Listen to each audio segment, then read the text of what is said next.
estoy leyendo, profe. para considerar también posible pregunta de nuestra prueba en algunos aspectos. Ok, excelente. Situación que ya hemos conversado también en la Sí, unidad uno y para avanzar también con la unidad 2. Entonces, ok.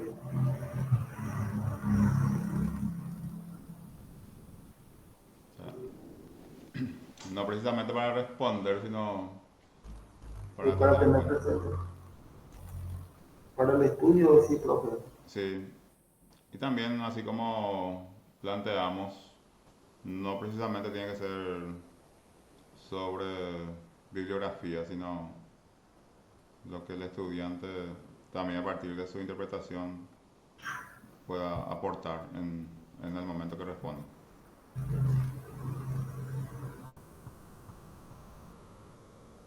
Yo estoy avanzando con la lectura, profe, de Introducción a la Historia de las Religiones de Francisco Díez de Velasco.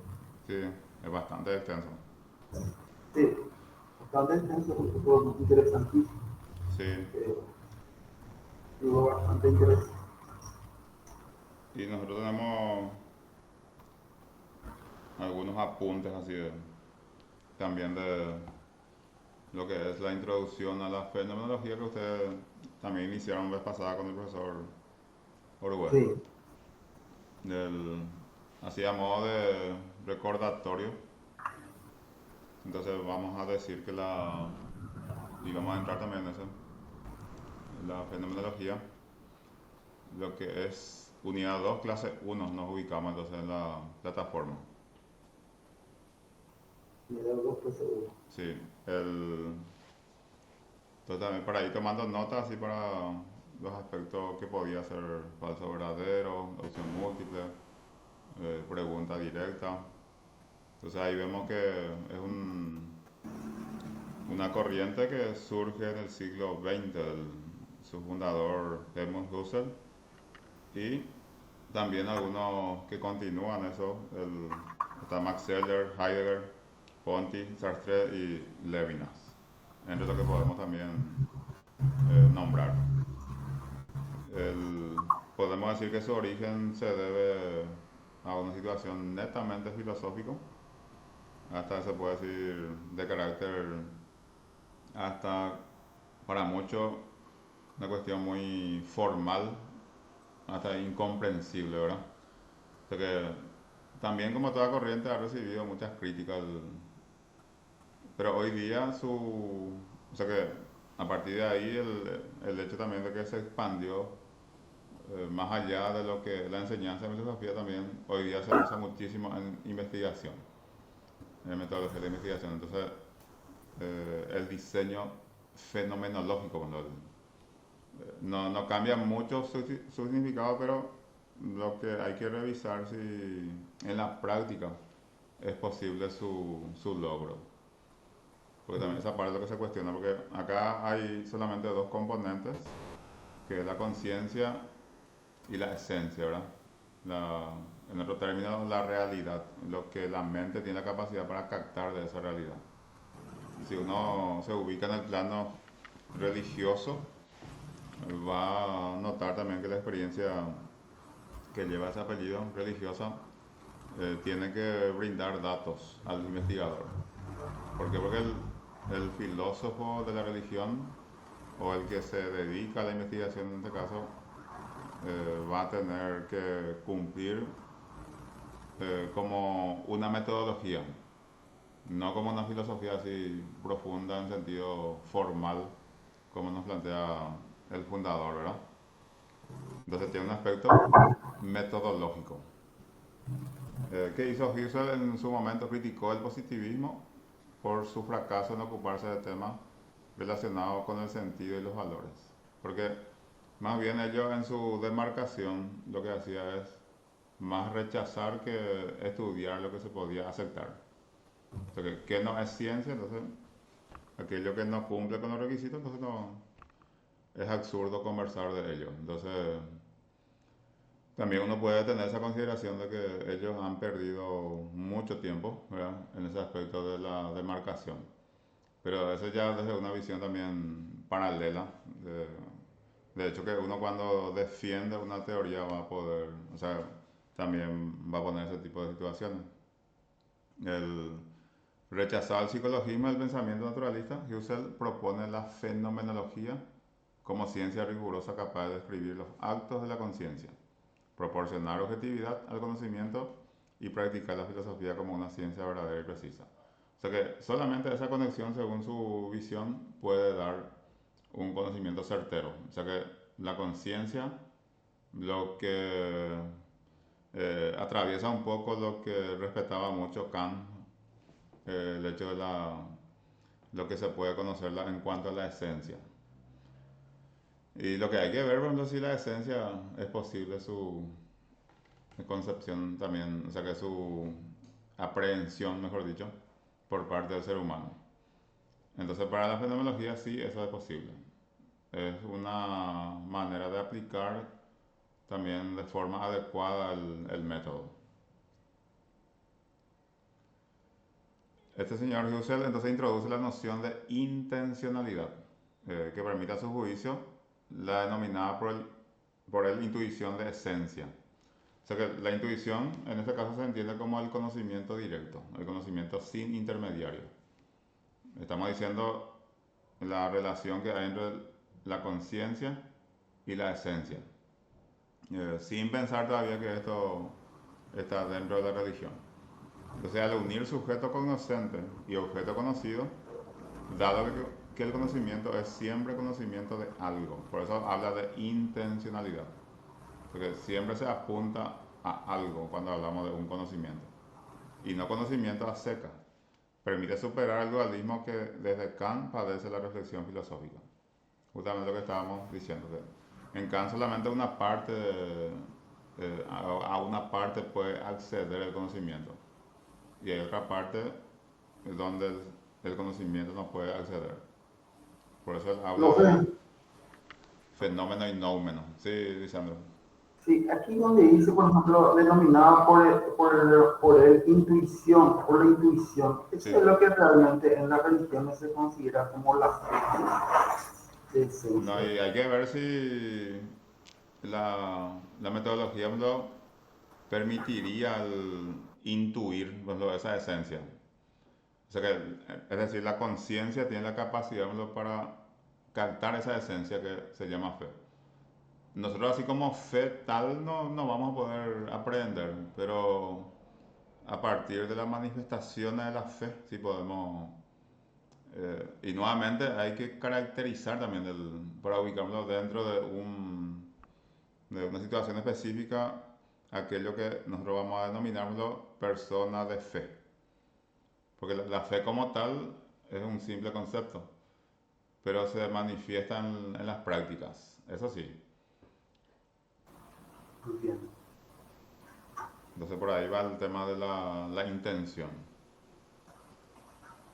Entonces la fenomenología ha efectuado una contribución considerable a la filosofía de la religión, mediante la epogé, que también hay tres maneras de epogé, que también en otro artículo, al menos yo estaba mirando, está la epogé fenomenológica, en primer lugar, está la epogé trascendente y está la epogé eidética, ¿verdad?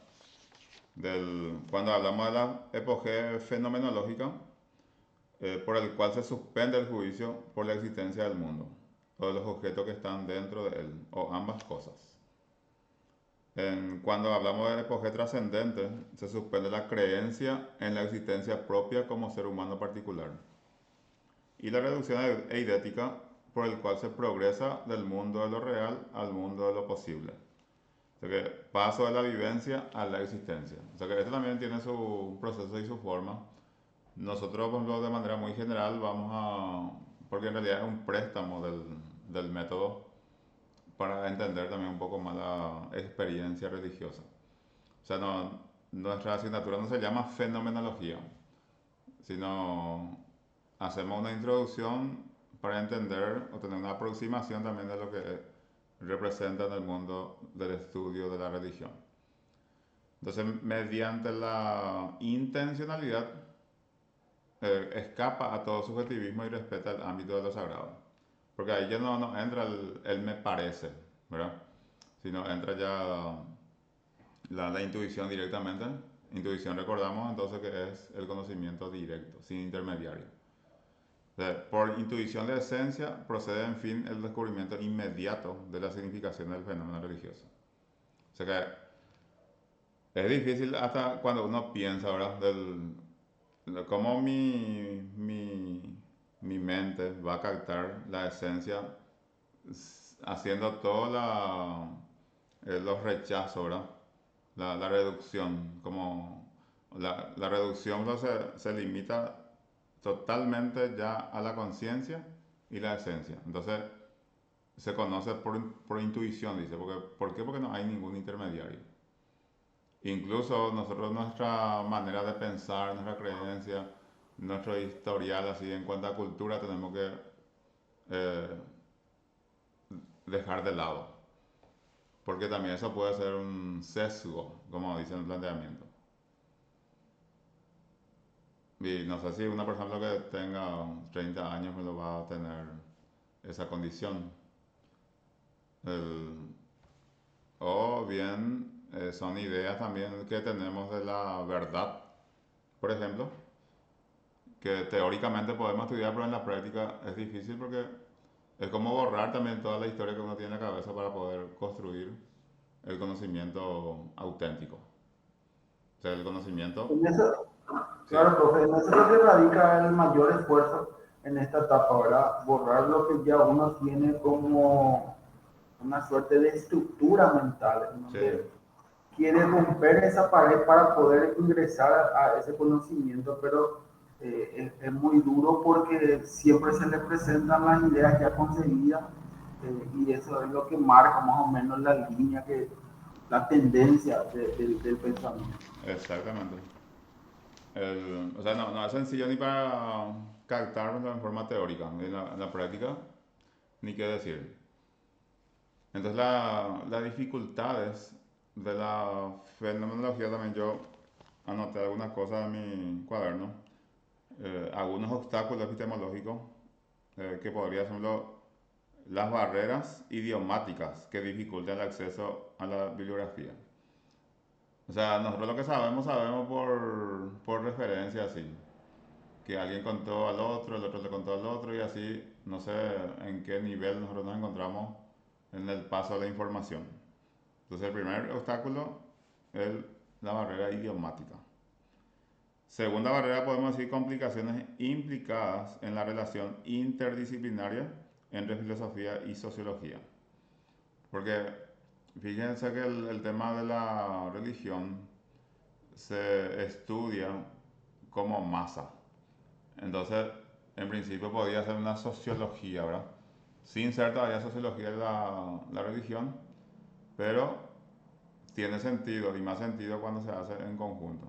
De hecho que también la práctica se hace de forma particular, pero el hecho de fijar la idea pues, se hace en forma conjunta, a partir de la masa, y eso uno adopta como un estilo de vida y posteriormente también eso significa que si decide continuar, entonces lo hace dentro de esa experiencia religiosa.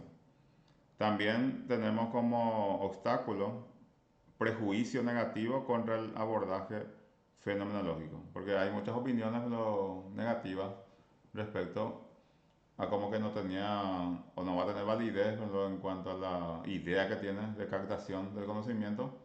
¿Por qué? Porque es una teoría muy formal, una lógica formal. Y uso descuidado también el término fenomenología. O sea que sin conocer muchas veces en profundidad se usa en cualquier situación y eso también puede afectar. Fíjate que el mismo concepto presenta su propia problemática. El mismo concepto. Y si uno se va a la práctica, ya se imaginará. El concepto luego ya es difícil de entender. Sí, A partir de ahí ya empieza la complicación. y presenta una serie de problemáticas, entonces En cuanto a los rasgos que nosotros podemos considerar como distintivos, acá la intención más importante es volver a las cosas mismas, que es la esencia, ¿verdad? Hacer valer el derecho propio de la experiencia vivida. Así como el poeta, el que vive esa experiencia religiosa, por ejemplo, solamente esa persona podrá saber, pero no sabemos si en su intención está hablando del hecho de justificar su experiencia. Pero la intención del que hace fenomenología de la religión sí está el hecho de explicitar esa experiencia. Ahí también puede haber una especie de disyuntiva en cuanto al propósito, porque no podemos tampoco asegurar que el propósito de una persona que vive su experiencia religiosa es explicitar esa propia experiencia. Pero el filósofo va a mirarlo con esa intención. Entonces, cuando no hay una intención de la otra parte, ¿cómo va a captar eso en el momento que cuando hace la consulta, por ejemplo? Y si hace la consulta, ¿cómo sabemos también si ese que explica pues, su experiencia no está sesgada? Así, o sea, no. Porque al ser religión es una cuestión irreflexiva. Parte luego de esa reflexión, profe, que muchas veces está asociada a sus propias emociones, nomás, o sus sentimientos, o como es, sus ansiedades, Sí. que es lo que trastorna muchas veces la transmisión exacta de qué es lo que Ujú. viendo, ¿verdad? O sea, qué es lo que realmente está pasando. Y de hecho que tiene que ser así porque si no, no, tampoco va a ser religión. Si reflexiona sobre su práctica, tampoco sería religión. O sea que es como que cuesta unir, por ejemplo, filosofía con religión en muchos casos, pero al mismo tiempo casi no hay filosofía sin religión. ¿Verdad?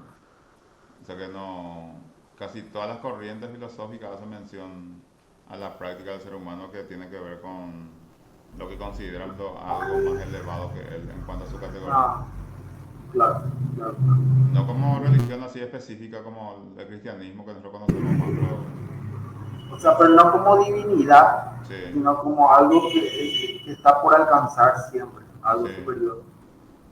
Así como vamos a ver el teórico que nos dice lo luminoso, ¿verdad?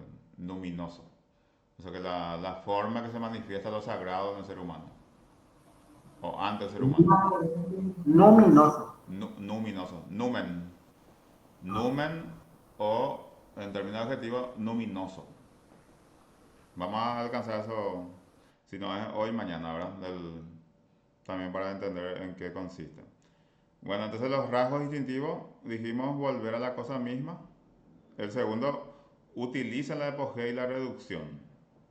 La, por ejemplo, el tema de la epogea, detenerse, contenerse para mirar. Eh, el modo de manifestación, cuando hablamos en términos religiosos. O sea, cómo se manifiesta esa experiencia religiosa. ¿Qué es lo que es aprehensible para el ser humano a partir de esa experiencia religiosa? Y esa aprehensión va a ser el producto del conocimiento en ese momento. Es lo que va a captar, es lo que va a poder convertir en conocimiento. Y la cuestión eidética, en términos sencillos, nosotros podemos decir que es como cuando la mente tiene la capacidad para sacar fotografía. Esa es la reducción eidética. Y como la fotografía es una cuestión clara, no, no habría ningún obstáculo en el medio porque es el reflejo de la realidad, el reflejo de la esencia. Entonces, eh, así también como se hizo esa memoria fotográfica, el hecho de recordar también va a ser con precisión. Porque si uno por analogía utiliza la fotografía, se toma la foto, después de mucho tiempo se mira y es el reflejo de la realidad. Ahí no vamos a discutir la calidad, por ejemplo, de una cámara, pero esa cámara captó la realidad. Entonces, de manera similar, también la mente puede hacer cuando hablamos de una reducción eidética. Recordar con precisión. Y lo que se recuerda con precisión, entonces es aquel que también la memoria fotográfica ha captado como tal. Vuelvo a decir, no es el tema de la calidad fotográfica, sino es simplemente lo que la captación de la realidad. Como también podemos decir que el rechazo al objetivismo y centralidad de la perspectiva de primera persona. ¿Por qué? Porque el sujeto que aprehende la situación, entonces lo que va a poder tener la precisión acerca de esa realidad. O sea, conciencia, esencia por intermedio de un conocimiento directo que se denomina intuición.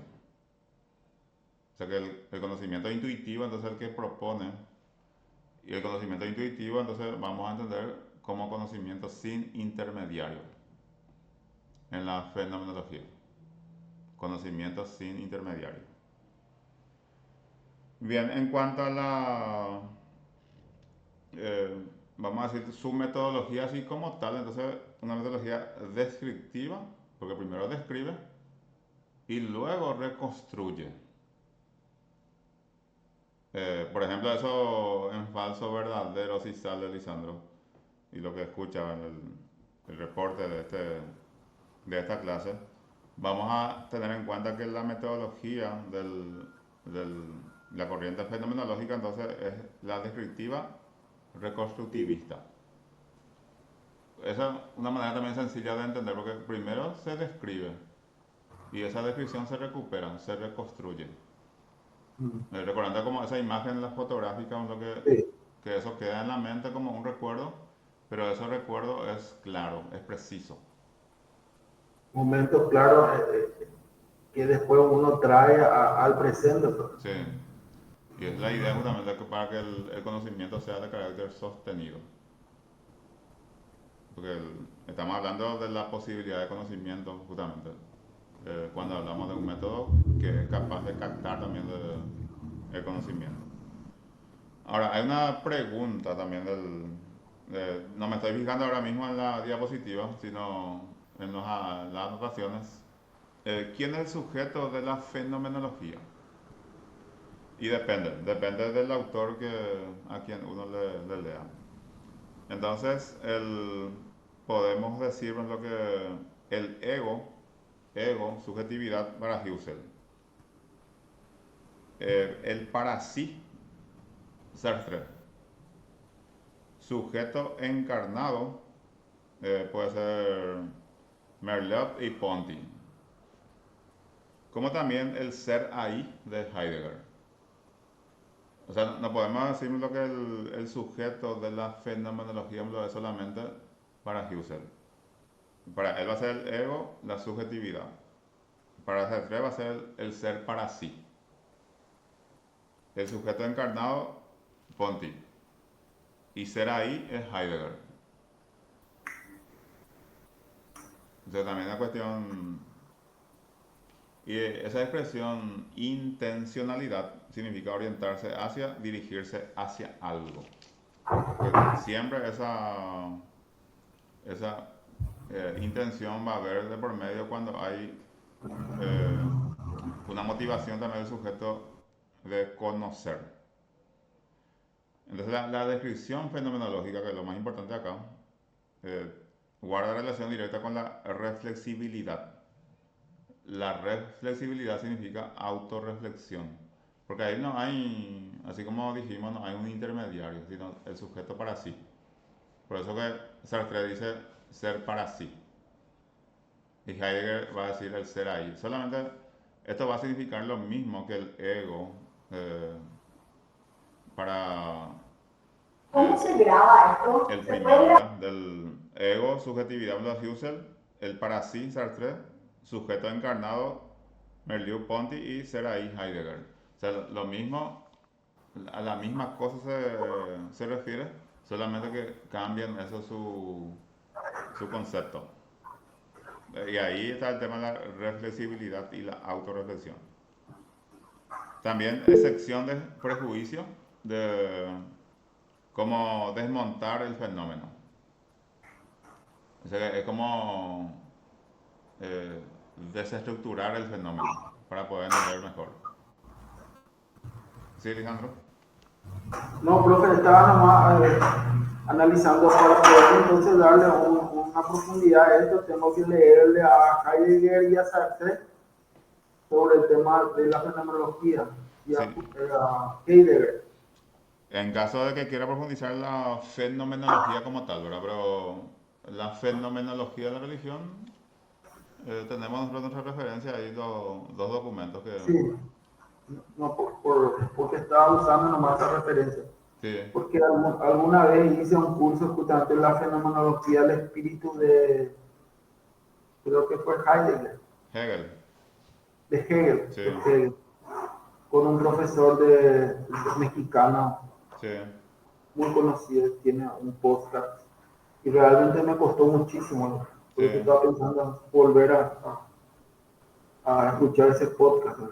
Pero sí, como usted dice, nos estamos refiriendo exclusivamente al tema de la religión.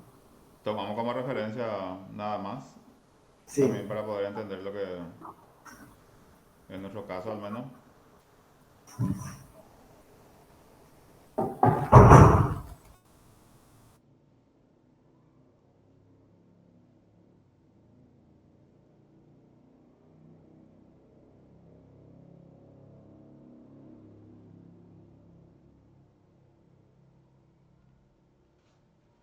Bien, entonces también dijimos excepción de prejuicio, es como desmontar el fenómeno, dice la teoría. El fenómeno está a la vista, pero igual tenemos que evaluar también si somos capaces de entender su esencia, siendo que la intención de esta eh, fenomenología, o sea que así cuando tomamos como método, vamos a también entender de esa manera. Profe, ¿y cómo te va a plantear esto en el examen? ¿Con un falso verdadero o con Y en algunos casos escribo? sí, falso verdadero, opción múltiple. Hay otro caso puede ser preguntas. Así vamos a ir Ok, pues. eh, también tratando de darle correspondencia. Después también tenemos fidelidad a lo dado. Lo dado, entonces significa eso, expresar fielmente lo que vemos. Fíjate que se parecen todo lo que son los enunciados. Si uno la autorreflexión, expresar fielmente, ver y expresar es su carácter interpretativo. Ver y expresar. No voy a esperar que me cuenten otros datos, sino yo tengo los datos precisos. Eso es suficiente. Pero recuerden, recuerden más que hay que hacer la epoge. La epoge, Sí, cancelar el juicio. sí. Y solamente me quedo entonces con el fenómeno y yo.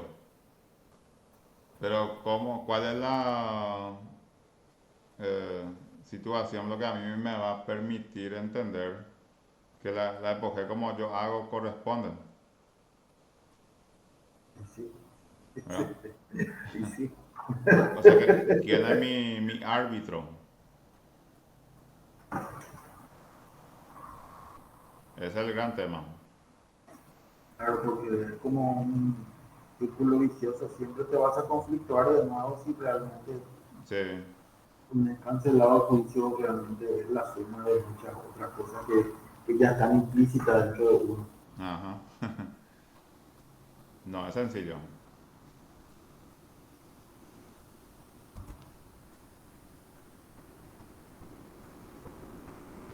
¿Habrá alguna reflexión?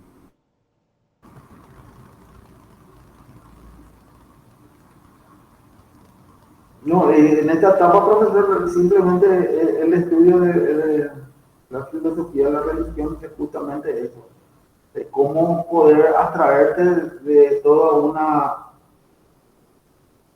forma de haber estructurado tu mente hacia las religiones, ser también víctima de cierta forma durante toda tu vida de esa cultura y después atraerte para mirar desde afuera. Y ahí para mí radica el mayor los conflictos, ¿verdad? Conflictos internos. Sí, Y después son los conceptos mismos, ¿verdad? Del estudio metodológico, que es lo que más desafía a uno, ¿verdad? ujú, De la metodología, de cómo llegar a eso. sí. Después está el enfoque morfológico estructural, estudio de la esencia, que es el EIDOS. ¿Sí? Verificabilidad intersubjetiva, controlada y verificada por otros. Porque el hecho de llegar a un nivel de comprobación ya de carácter fehaciente, entonces eso también va a ser la prueba más importante que nos permite también de conquistar un conocimiento seguro. Porque de todas las corrientes, ya sea filosófica o científica, la intención máxima siempre es conquistar un conocimiento seguro. En ese caso, hay también una lucha, estos son del siglo XX, pero hay muchísimas escuelas ya. Entonces, cada uno en su sector trata también de reflexionar, no solamente ya sobre un aspecto filosófico, sino cómo validar eso frente al otro. No, no es como la corriente platónica, aristotélica, que en su época máxima había 3 4 líneas de pensamiento, pero líneas menores que no tenían la capacidad para enfrentar al otro. Entonces, el siglo XX sí ya se caracteriza por, vamos a decirle, escuelas confrontativas. Eh, Sobre un mismo tema hay varias escuelas que debaten la misma situación, entonces ellos también tienen que argumentar de muy buena manera también para poder avanzar en su proceso. Y el juicio absoluto en filosofía sabemos que no es Sí, o sea que sí es posible, pero también sería contradictorio decir que hemos conquistado el conocimiento y esto ya no se debate, porque tiene que abrir un nuevo debate para que sea filosofía.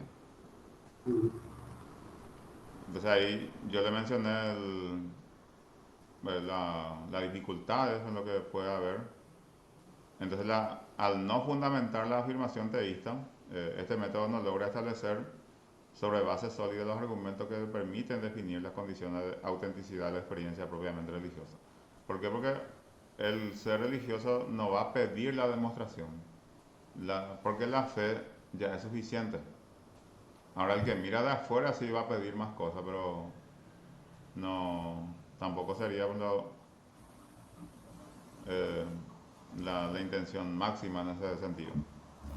Bueno, entonces este señor Rudolf Otto, que vivió esta época de 1869-1937, profesor en la Universidad de Gotinga y Masburgo. No fue discípulo de Russell, pero este describió el libro principal de Otto, titulado La idea de los sanos, que también está publicado en 1917 como un excelente inicio de fenomenología de la religión. Otto entiende que la filosofía de la religión presenta dos puntos naturales de arranque. Uno de ellos parte del análisis de ejemplos de vida y experiencia religiosa vigorosa y madura, lo cual proporciona una visión empírica y concreta de la religión. El otro posible arranque busca descubrir las facultades de la mente aplicada al conocimiento de lo religioso. O sea que este segundo punto lo que más se orienta hacia lo que nosotros estamos buscando.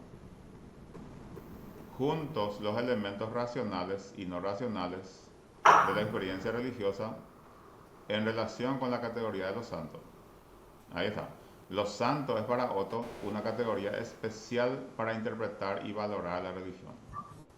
O sea que sí, también me puedes decir vos, no, este es un concepto que se crea por lo, como una especie de resignación, como para explicar lo que está por encima de la experiencia humana. Y vamos a decir, no, ese es sagrado, este tiene rasgos de los santos, entonces nosotros no estamos en condiciones de explicar en qué consiste. Que también se puede entender de ese lado. Pero eso vamos a decir cuando tenemos el recurso y si somos solventes de decir lo que responda a esa debilidad. Y si no la tenemos, entonces vamos a mantenernos y tratar de entender lo que nos dice este señor. claro, claro. Sí, Para arrancar me parece muy interesante. sí, Es un libro muy extenso, pues. muy extenso, eso sí. Pero es de agradable así su lectura es rápida. Ah, Que ok. si uno dispone de tiempo lo puede leer 3 4 horas así de seguido, porque no cansa tanto. Entre 4 horas pues se va a tener 100 hojas, ¿no? Sí, por ahí. Yo pensé que tenía 500 hojas. Sin Los tipos introducción, antes no había internet y escribían todos los días, güey. sí se podía. Ahora hay mucha interferencia. Bueno, expresa lo inefable y lo luminoso. Lo luminoso, término creado por Otto, lo que yo te había anticipado, Ah, claro, claro. para indicar lo más singular del objeto religioso. Entonces, lo luminoso evoca el misterio tremendo, que suscita una respuesta emocional por parte del creyente. O sea, Ah, ok. esa información que me llega, la forma que se manifiesta lo sagrado es lo luminoso.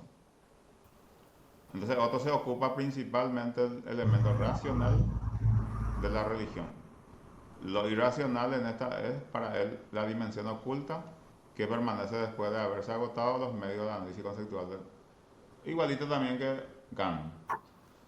Se puede conocer hasta cierto punto lo que es racional. Y él llama irracional lo que Kant llama noumena, Ah, lo que no se puede conocer. Entonces lo santo es tratado aquí como una categoría a priori, una original e inderivable capacidad de la mente implantada en la razón. Se advierte cierta semejanza con Kant, lo que yo te he anticipado, sí. para quien el conocimiento se origina en la experiencia, pero no surge de la experiencia. Ese en cuanto a Otto, ¿verdad? Aparece Ujú. Max Scheler, otro representante, que vivió esta época 1874-1928, que también escribe textos muy interesantes de esta, aunque él Es se ubica más en el contemporáneo campo. de Otto, pues. ¿Cómo? Es la misma época de Otto también. Sí, también. Entonces él desarrolla una reflexión acerca de la religión y lo religioso sobre bases distintas de la del positivismo y el idealismo. A él se le estudia más en el ámbito de la sociología de la religión, pero también está dentro de esta corriente. Acomete su tarea a partir de planteamientos agustinianos y de un análisis de lo que considera eterno en el hombre. Justamente la palabra eternidad. Agustín de Hipona, que hablaba del mundo terrestre, del mundo celeste, y habla de la creación. Y habla a partir del momento entonces de la creación, empieza a correr el tiempo, pero hay un ser que no participa de ese tiempo, se considera eterno. Sería el creador. Entiende que la razón humana puede ir más allá de los límites impuestos por lo técnico y lo práctico. Y la razón también tiene límites, pero puede hacer percibir al hombre la posibilidad de una revelación de lo alto. Es un poco también la insinuación en la lucha que hay entre la fe y la razón. De que la fe podíamos estudiar, entonces, a lo que, o sea, la razón puede estudiar la fe, en ese caso, para llegar a una comprensión más elevada. Perdón, no entendí, profe. Que la razón La puede razón, estudiar. la razón puede, si bien tiene límites según él, pero tiene la capacidad para poder poner en un campo de estudio más profundo la experiencia religiosa, la experiencia de la fe. También para entender un poco más más allá de lo que creer y punto, también se puede preguntar por qué el ser humano de repente cree, ¿verdad? Por una especie de incompletez, por un lado, por una situación de que el hombre es como que no se siente conforme totalmente con lo que es su condición Por humana. lo efímero de su vida. Sí, hay algo que falta, que puede ser que no defina. Bueno, entonces Seller busca una vía media entre quienes identifican en todo o en parte religión y metafísica y quienes la separan drásticamente.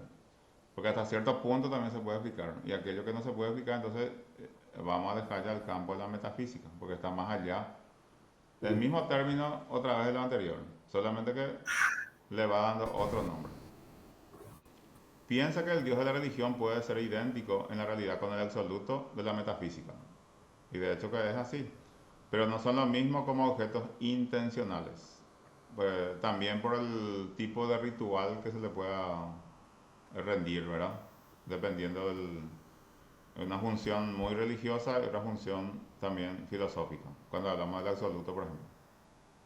Entonces el Dios de la conciencia religiosa vive en los actos religiosos, no en el pensar metafísico.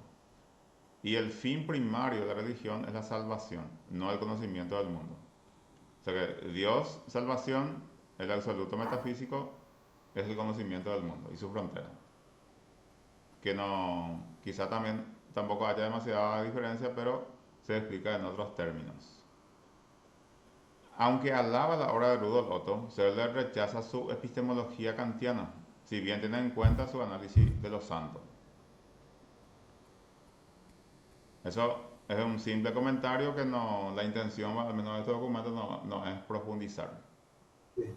Entonces, por fenomenología de la religión entendemos de una forma aproximada el estudio de fenómenos, tipos de fe y ritos correspondientes a estructuras observables cuya significación última se indaga, respetando la objetividad de los hechos y sin emitir ningún juicio de valor real. El fenomenólogo de la religión trata de captar el sentido profundo, la esencia o razón formal del hecho investigado. Y la filosofía de la religión, en cambio, tiene por objeto la interpretación racional de los hechos descritos por la fenomenología. Esto me lo sí sale en falso verdadero. La fenomenología sirve de base a la filosofía de la religión en cuanto a su reflexión, sería una aseveración verdadera. Ah, excelente. Si yo pongo al revés, va a ser falsa. Sí. O sea que hay que recordar que la fenomenología entonces le sirve de insumo a la filosofía Exactamente. de la religión, que también se puede expresar en esos términos. Sí. El término fenomenología procede, como se sabe, del campo de la... Eso ya dijimos todo, esa parte Sí. del origen de Husserl. Desde esta comprensión de la fenomenología, Chantempier, otro pensador, establece una clara clasificación de la manifestación religiosa en torno a tres apartados principales, que son el culto, la doctrina y la costumbre, que se subdividen en diferentes experiencias, que nosotros vamos a observar si no hace falta ser atento, pero ahí El está. culto, ¿Sí? profe, el culto es igual al rito. No. O sea que se puede rendir culto a través de ritos. O sea, los ritos pueden ser más diversos que el culto. O sea, Dentro, dentro del culto está inmerso en los ritos. los ritos están dentro de los cultos. O sea, el Ok, culto, vamos a decir que es más general que los ritos. ok. Mientras que Husserl había intentado refundar una filosofía primera, con base en la conciencia, al igual también que intentó hacer seguramente Aristóteles en su momento. La fenomenología de la religión solo buscaba comprender mejor los fenómenos religiosos, intentando la reconstrucción de la intencionalidad subyacente al objetivo que describe la historiografía. Y eso nosotros lo dejamos abierto, ¿verdad? Mañana continuamos en Ok, el horario que nos corresponde. sí, profe. Entonces es para pensar y retomar Ok, mañana, ¿verdad? ok, excelente, profe. Sí. Y muy agradecido por la participación. Gracias, Sí, profe. y retomamos Gracias por tu entonces. paciencia y gracias también porque a pesar de que no estamos más personas, usted siempre tiene el ánimo de hacer. Sí, y también está disponible la grabación que voy a subir mañana, en caso que no haya mucha Ah, qué discusión. bueno. Sí, Qué bueno. Gracias, profe. gracias y nos vemos mañana. Tenga buenas noches. Hasta luego. Igualmente, hasta luego.